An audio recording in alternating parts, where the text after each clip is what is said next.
Bismillahirrahmanirrahim. Assalamualaikum warahmatullahi wabarakatuh.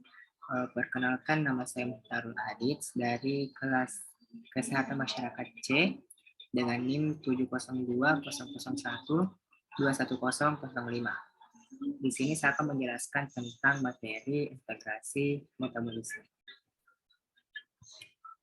Metabolisme makronutrisi dapat didefinisikan sebagai sirkulasi senyawa yang diambil dari jaringan untuk memproduksi energi.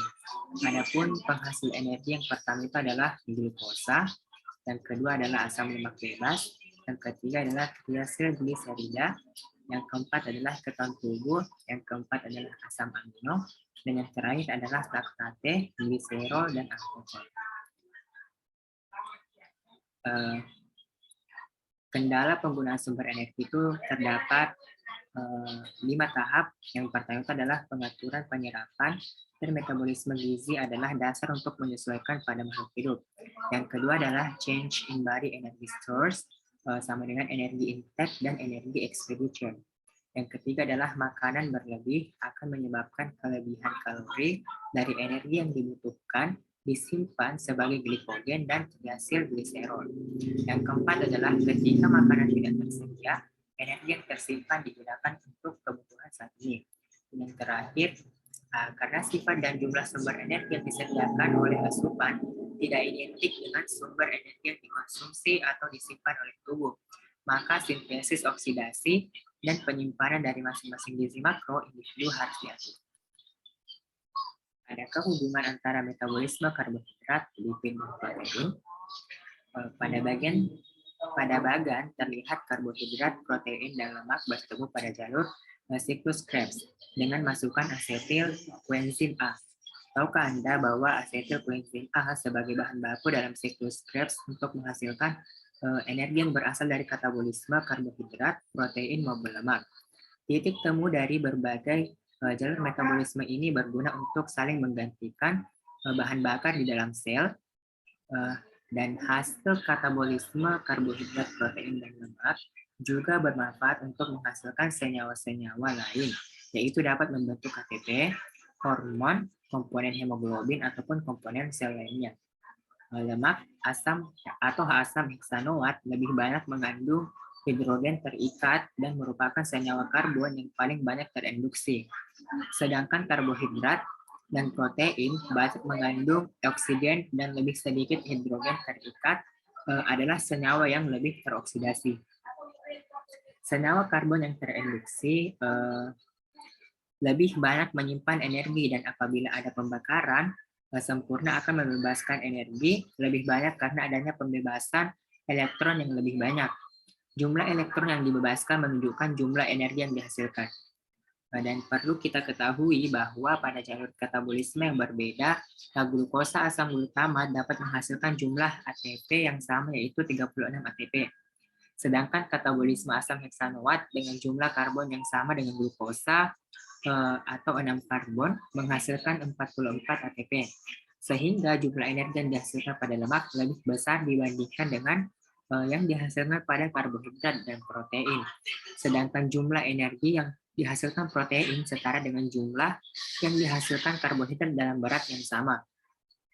Dan dari penjelasan ini dapat disimpulkan, jika kita makan dengan mengkonsumsi makanan yang mengandung lemak, akan lebih memberikan rasa kenyang jika dibandingkan dengan protein dan karbohidrat.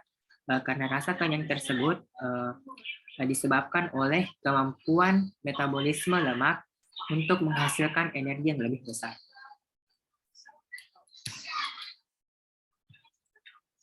Dan hubungan metabolisme, proses metabolisme karbohidrat di hati, bagaimana proses metabolisme protein di hati, dan bagaimana proses metabolisme lipid di hati. Metabolisme karbohidrat mencakup penguraian atau katabolisme, sintesis, anabolisme, dan perubahan bentuk karbohidrat dalam tubuh organisme. Bentuk karbohidrat yaitu glukosa akan diurai menjadi senyawa gula sederhana yaitu monosakarida. Saat makanan dicerna dalam tubuh, karbohidrat akan melalui proses hidrolisis, yaitu proses penguraian menggunakan bantuan air, Pencernaan karbohidrat tersebut terjadi dengan cara mengurai senyawa kompleks polisakarida menjadi senyawa sederhana monosakarida. Ketika makanan dikunyah di dalam mulut, makanan akan bercampur dengan air liur yang mengandung enzim vitialin yang akan menghidrolisis pati menjadi maltosa dan gugus-gugus glukosa kecil yang terbentuk dari 3-9 gugus glukosa. Setelah makanan tersebut ditelan dan masuk ke dalam lambung, makanan tersebut akan bercampur dengan zat yang akan disekresi lambung. Kemudian, makanan tersebut akan masuk ke dalam duodendum dan bercampur dengan getah pankreas. Dan hasil akhir dari metabolisme karbohidrat adalah senyawa-senyawa gula dalam bentuk fruktosa, glukosa, monosakarida, dan manosa. Senyawa-senyawa ini kemudian akan diabsorpsi melalui dinding usus dan akan terbawa oleh hati dan darah. Dan adapun metabolisme protein merupakan proses kimia dan fisik yang mencakup pada perubahan ataupun anabolisme. Protein menjadi asam amino dan penguraian atau katabolisme. Asam amino pada protein. Asam amino yang telah tersebar melewati darah dan masuk ke dalam jaringan tubuh akan disintesis kembali menjadi protein. Protein ini berfungsi untuk mempertahankan fungsi-fungsi sel yang masih normal. Pada metabolisme, asam amino akan melakukan pelepasan gugus amino. Kemudian perubahan kerangka karbon dalam molekul asam amino. Proses pelepasan gugus amino terjadi pada diaminasi dan transmisi oksidatif. Diaminasi oksidatif menggunakan dehidrogenase dalam katalis, sedangkan jika transmisi yaitu proses katabolisme asam amino yang melibatkan gugus amino pada satu asam amino terhadap asam amino yang lain. Asam amino tidak dapat disimpan pada tubuh manusia. Jika jumlah asam amino berlebihan atau terjadi kurangnya sumber energi lain, tubuh manusia akan menggunakan asam amino dalam sumber energi. Tidak seperti lemak dan karbohidrat. Asam amino membutuhkan pelepasan gugus amino yang bertempat di diaminasi nitrogen amino di dalam asam-asam amino. Protein adalah produk yang dihasilkan oleh ekspresi informasi genetik, merupakan polimer asam amino yang terikat pada satu sama lain dalam ikatan dalam sel hidup. Dan pada metabolisme lemak adalah proses di mana asam lemak akan dicerna kemudian dipecahkan untuk menghasilkan energi atau disimpan di dalam tubuh sebagai cadangan energi. Proses metabolisme lemak terjadi di dalam usus dan dibantu oleh enzim lipase yang terkandung di dalam usus. Ketika makanan masuk ke dalam usus, usus akan mengalami kontraksi yang merangsang keluarnya hormon koleistokinin. Hormon tersebut merangsang kantong empedu berkontraksi dan menghasilkan cairan empedu. Cairan empedu mengandung garam yang berfungsi untuk mengemulasi lemak menjadi butiran lemak dengan ukuran yang lebih kecil. Ukuran butiran lemak yang lebih kecil akan memudahkan proses hidrolisis lemak oleh lipas yang diproduksi pankreas. Proses metabolisme sebagian besar terjadi dalam usus, namun juga dapat terjadi pada hati, sel-sel otot, dan sel-sel lemak untuk dipakai sebagai energi atau disimpan sebagai energi cadangan. This is specific metabolism during the fat stage cycle. Sumber penghasil energi bagi tubuh. Endogen berasal dari jaringan baik dari cadangan di tubuh. Eksogen berasal dari diet. Penyimpanan sumber energi dalam tubuh yaitu glikogen atau triacylglycerol. Metabolisme sumber energi lain yaitu laktat atau penentu tubuh. Untuk karbohidrat terbatas hingga 350 gram pada orang dewasa dan triacylglycerol bisa menjauh jadi melebihi batas. Metabolisme jaringan spesifik makronutrisi, perbedaan jaringan, perbedaan karakteristik pola penggunaan, penyimpanan dan pengeluaran makronutrisi. Pada tabel di sini terdapat beberapa organ tubuh di dalam organ tubuh. Yang pertama itu adalah brain, skeletal muscle, heart, liver, intestine, red blood cells, kidney, and adipose tissue. Di sini dapat kita lihat rata-rata organ dalam tubuh organ-organ inti yang ada di dalam tubuh itu membutuhkan kandungan glukosa. Yang di sini kita lihat bahwa otak di sini semuanya membutuhkan glukosa, sehingga dapat apalagi otak, karena otak banyak membutuhkan kandungan glukosa dalam tubuh karena otak dapat menyampaikan semua sinyal ataupun informasi ke seluruh organ tubuh, sehingga otak lebih banyak membutuhkan kandungan glukosa pada tubuh. Dan di sini terdapat beberapa tahap dari third fast cycle. Yang pertama itu the feed start, di mana which lasts about 3 hours after a meal. Jadi di sini 3 jam sesudah makan. Dan yang kedua itu adalah the post-absorptive or early fasting state, yang dimana dari 3 jam tersebut ke 12 sampai 18 sesudah makan. Yang ketiga adalah the fasting state, yang dimana dari 18 jam tadi itu menjadi 2 hari, di mana di sini sudah tidak mendapatkan asupan makanan sama sekali.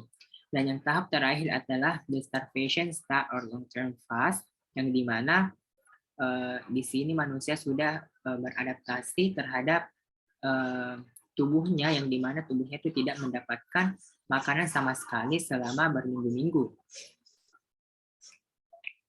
Adalah fase post-absorptive atau fasting glucose hemostasis.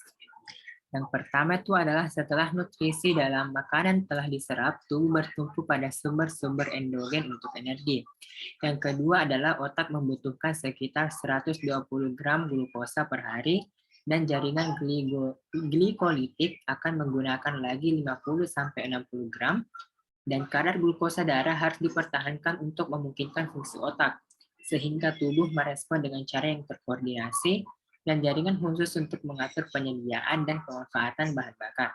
Yang ketiga, kadar glukosa darah yang menurun menyebabkan penurunan sekresi insulin dan peningkatan sekresi glukagon untuk merangsang pemecahan glikogen. Dan yang terakhir adalah sebuah kenaikan simultan katekolamin merangsang lipolisis di jaringan adiposa. Efek gabungan dari penurunan insulin dan peningkatan kenaikan katekolamin mengakibatkan kenaikan tingkat asam lemak bebas dalam sirkulasi.